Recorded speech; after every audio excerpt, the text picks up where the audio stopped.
Dead in Hip Hop first review back. You know what I'm saying? Appreciate everybody, the donations and everything. I just thought to get out the way. Absol Control System review, TDE. Hey man, look, TDE, they on the rise, man. This is another good project I can put under you know, the TDE family. I liked this album a lot. You know, I listened to it one time, and at first I was like, okay, yeah, it was a good album. But then I listened to it a few more times, and I was like, okay, yeah, Absol, this is nice, man. I like his wittiness. I like the way I like his wordplay. It seemed like from long term mentality, it seemed like he couldn't find his sound that much on that last album. It was, as much as I liked it, that album as well, it's like he couldn't find his sound. But this one, I think he found his niche. I'm very thankful for this project, and the reason being is that, you know, in discussions B and I have had before, I've listed Absol as my second favorite out of the group, and this is one of the reasons why. The one thing I like about Absol is that he's able to actually deliver messages and with his music. Like, he's always like a champion for the people, and to a certain degree, and he kind of want to shed some light on what's going on, and he did that with this album. You know, it was very, you know, it definitely had its social conscious moments in it. Followed with, you know, of course, definitely the dope lyrics, the different style, the song structures were definitely on point. You know, because he kept it interesting on certain songs where to get to the end and then change up to something else. Like the I love the dope part, which, you know, from Biggie's album. You know, those are the things that I like about this. And you're absolutely right. Absol, Schoolboy Q, they're all finding their way. And the other thing I like about Absol is that he's completely 100. Because if you listen to Long Term 2 and then Long Term Mentality, he's so real. He said, I'm just a regular nigga. He said, I ain't got shit. He had the song Living with Mama. Yeah. Whatever. And on this one, you can follow his success. You know, because on this one, he was like, man, I remember when I was running around broke as shit.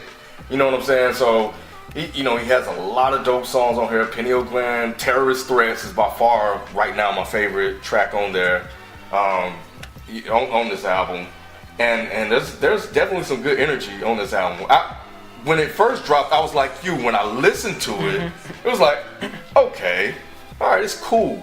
And then all of a sudden, everybody kept hitting us up like, album of the year, Absol's the shit, blah, blah, blah, blah. I just listened to it again because I know And then I said, you know what, let me take a step back and then go back and revisit it, because I didn't want that to kind of sway me, and I don't want that to actually lead me to be disappointed with the album. But overall, man, you know, Absol definitely came through with really a great project, man, and I thoroughly enjoyed it. But yeah, he had some good, you know, like kind of silliness songs and stuff like that. And going to that Danny Brown joint, I've been waiting for them to collab for a minute, and I'm glad they finally did a collaboration. And Danny Brown just finished off his verse just so perfectly, man. I loved it. I love that collaboration, man. That was dope. I think my only negative for this album, I didn't care too much for Schoolboy Q on this album, his features. I thought he was like, I liked him on Black Lil Bastard. I didn't like him on that either. I didn't care for him on Black. All I kept hearing was sticks. No, I kind of like the way all I kept hearing throughout the whole something song. like that. I mean, I didn't like him. I ain't like him on Sopa either. I ain't like him on that, or I didn't like him on Black Lil Bastard. But J Rock killed Black Lil Bastard. I was gonna say that. J Rock just. How can you dance with the devil with two left feet? You know what? I was like, that was the J Rock I wanted to hear on his album. Like, that J Rock was fucking nasty. Yes, he was. Like, he made my head pop up. What the fuck? Like, he really finished that shit off. Woo, he was dirty. Yeah. He was dirty. His flow was fucking monstrous too on that track. Like, he sounds so angry. He sounds so angry. Yeah. So I didn't jump in, but you good. That's why I said come back to me. Though, man. I always liked I remember it was probably either Rod and probably FIFA. I was like, me a long time ago. It was J Rock or Freddie That's Gibbs. the I was like, same nah, guy? J Rock, man. J Rock is that nigga. I always liked J Rock. That's so crazy. I had no clue that was the same guy. I just put that together. Okay, fine. I just put that together that's the same J Rock. That's the same nigga, man. J Rock. Wow, that was like 4 years ago. Yeah, man. Yeah. And I like how he put his own stories and, you know, and just how he, like you said, songwriting, he put his concepts into the song. well, yeah. You know what? What's funny is, I when I first put this on, I was worried because I thought I was gonna hate it. because of the first track. Those first 2 verses, I was like, what is going on? Is he doing this on purpose? That's what I thought he did it on purpose, like because it didn't sound. And then he come with that last verse. The last verse, and I was just like, oh, that's what I. Because I was the same way. I was the same way. I can't say YOLO because I've been here before. I was so deaf I was reborn solo. But before that, those first two verses, I thought I was the only one, man. No, y'all didn't think that. The first 2 verses. Go back. Go back. I'm glad you guys pointed out because I didn't pick that up at all. I'm almost thinking he did it on purpose just to kind of like fuck with people. Like he had to have. He had to because the rest of the album was like, what the fuck? I was so confused. I was like, oh man, I'm gonna hate this album and everybody's gonna jump on me because I'm not gonna come in here and lie and say I liked it. But the first 2 verses, I don't know what he was doing, but that third verse, he came out of nowhere. I agree, he must have. He had to, but man. that third verse, he came in and was just like, damn. But man, this is a great album. Like Absol. You know what I think is one of the most interesting things about him is like Kendrick Lamar, he's really, really deep. And he's not surface level. Like you really gotta listen to his jams before you really figure out like what he's talking about, like double standards. That was a dope real shit. You better hit this pussy or you'll be a pussy. Right. Yeah. Like, or to the niggas, getting bitches is what they do, but to the bitches getting niggas, that's what a slut do. Yeah. Like again, just like Kendrick, it's like what kind of young black male approaches things from that aspect, that's fucking dope to me. What is that line he said about Amber? Like everybody know who Amber is, but don't nobody know the nigga that got the dome. Yeah, and that shit was for real. Like I don't even know the nigga who got the dome from her ass. Isn't that crazy? But it's a double standard. We all talk about the girl her being so at her age doing that. I'm sorry. And no, you good because I agree. And then the last track, I can't remember the name. Book of Soul. Book of Soul. You know what the dopest line? That was so personal. Where he was talking about his girl dying, and he said, "I guess the Mayans were right. 2012, my world ended." Book of Soul. That was it. He has a great ear for beats. Like that album was so diverse with the beats. Like what's wrong? No, go ahead. No, I was like, you finished. He went hard on that track. The track 2. You like track 2? Yeah, I like track 2. And then he had the Sopa beat that was all experimental and weird and off kilter. Then he had Terroristic Threats, which was all airy and atmospheric. Dude, and he rides them all. This album was like a variety pack of like treats. Like, you know what I'm saying? One like, you know how you get a pack of Snickers, but then you got those variety packs that come with the Snickers, the Twigs and all those. Yeah, the Milky Ways. Dude, and that makes a good album. Yeah. Don't keep it like, and that was my one criticism of J-Rock, if y'all remember. I liked J-Rock, and I still like J-Rock. It was just the album itself was too like one-sided. It just sounded like one West Coast. Just J-Rock is a great rapper, but I just, I couldn't get behind the album that hard. But this one, man, I won't go as far as saying it's album of the year. Definitely not. But I think it's a fucking great project. Great project. So kudos to fucking Absol, man. He put out a dope album. And he's definitely second for me too. With but you know what? Y'all gonna hate me, but I can listen to this over Section 80. For me, man, when I first put this on, I was like, man, what the fuck is this shit? Like, I wasn't feeling it at first. But the song that got my attention, and then I had to go back to the beginning and then like listen to the whole thing again, was the one where he was talking about if we pull all the gangs tonight, we could fight the military. We could fight the military tonight. Yeah, that shit was dope. And you know me, man, I'm on my political shit. So when he said that, I was like, oh, okay, this shit is dope. Let me go all the way back. And I had to listen to it from get-go. And that song with the double standard shit, I be talking about that shit all the fucking time. And I was like, wow, that shit is so dope. Those two are my favorite songs. The one about the military and then the one, the double standard shit.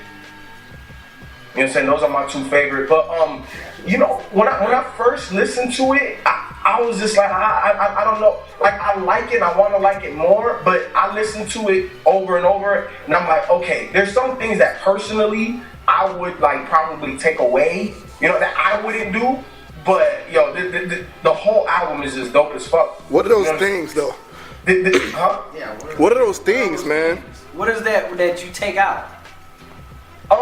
You know, some of the beats I wasn't feeling. Like some of the slower beats, I can't. You know me, man. I'm bad with names. Some of the slower beats I didn't like. You know what I'm saying? But I like aggressive beats. I like bass. I like that shit. So there was like 2 or 3 beats that I didn't like. But outside of that, the rest of this shit was fire. But even the slow beats had bass though. Book of Soul was a slow on mute. He said put him on mute.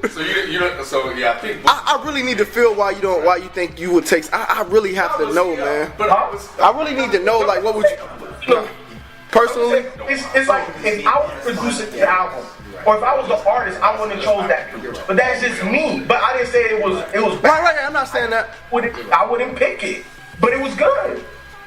But no, I think Absol does a great job on those beats. You know what I'm saying? I think he kills them, but I wouldn't pick it. Like, I'm just saying personally, I don't like the beats, but he did a great job on them. Yeah, I mean that's on every beat. Yeah. Like Spike said, his beat selection on point. Yeah. On point. Yeah. He sounds great on everything on the whole album. It's just that certain beats I wouldn't pick. But outside of that, shit's great. Bumps in the whip. You know what I liked about Book of Soul? You know, you guys have already touched on the lyrics, but I like out of the whole album, that was the jazziest track on there. You know what I'm saying? That's a good point. And it fit. And it was the darkest one though, lyrically. Yeah, and it was like this dude actually rapped over pretty much a jazz track. You know what I'm saying? That was like, even when I was listening, I was like, God dang, that's. And when you think about what he was saying and the dark tones and the story, there was no other track he could have probably picked to really convey that and get that point across. That's a good point. Yeah, that's a great point. You know, I'm just glad, man. I like TDE. I like their producers, man. You know, Tay B's, Willie B. Oh, what about Showing Love? I'm thinking of other tracks now. But anyway, album is great. Like Modest Media said, it makes me want to go back and listen to this album like right now and try to catch some lines that I missed the first time. Support it, man. You know, he's selling it. I'm glad. And now I've been seeing a lot of people been going out and supporting this album. So please go purchase this album, man. If I'm looking for it on vinyl. I have me a vinyl player. But cop it, man. Purchase this album, man, for real. Like Mike said, I probably won't say this is my album of the year, but it's a great album. It's a great project. But definitely, this is a great album from Absol, and you know he definitely solidified him and reinforced for me why I like him as the second member of the Black Hippie Collective. So definitely, man, go out and cop this shit as soon as it dropped. I copped it. Support the dude, man. Definitely quality music, man. And TDE, man, they're doing their thing. So big ups to Absol. Yeah, man, Absol. This is definitely a great album. I mean, he's a diverse artist, which is very important. He's a great lyricist. He's a great rapper. He's a great songwriter. He's just all around, man. Pull the FIFO card, man. He's dope. So yeah, definitely go pick this up if you like hip hop, man. And I will go on record as saying that I like this more than Section 80. Absol is dope, man. If you want something with some variety, if you want some variety of, beats, moods, everything in one album, this is the album I say go get. The dude is super dope, super lyrical. He has a wide range of content, and it's smart and witty, man. It's not just one lane, you know what I'm saying? If you like swag shit and, that drug and marijuana and lean, he has that. If you on that political shit, he has that too. So, the shit bumps in my whip, support a good artist, man. Check him out.